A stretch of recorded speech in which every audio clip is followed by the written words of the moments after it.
இன்றைக்கு அமைந்துள்ள மக்களாட்சி மலர்வதற்கு மக்களிடம் உள்ள பெரும் எதிர்பார்ப்பு, அவர்களுடைய எதிர்பார்ப்புகளை இப்பேரவையின் கவனத்திற்கு கொண்டு வந்து அதனை செயல்படுத்துவதற்கான திட்டங்களை, சட்டங்களை அமல்படுத்த வேண்டிய பொறுப்பு இப்பேரவைக்கு உள்ளது.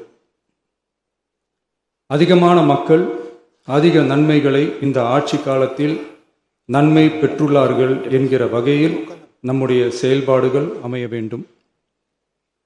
இங்கே அனைவரும் சமம்.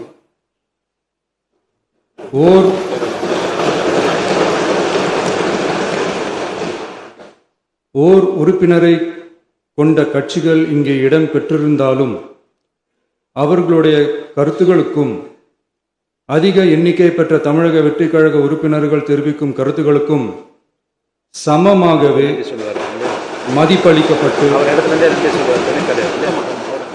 நல்லவை ஏற்கப்பட்டு அல்லவை நிராகரிக்கப்பட்டு ஜனநாயகத்தின் இதயமாகவும் மூளையாகவும் இப்பேரவை செயல்பட வேண்டும்.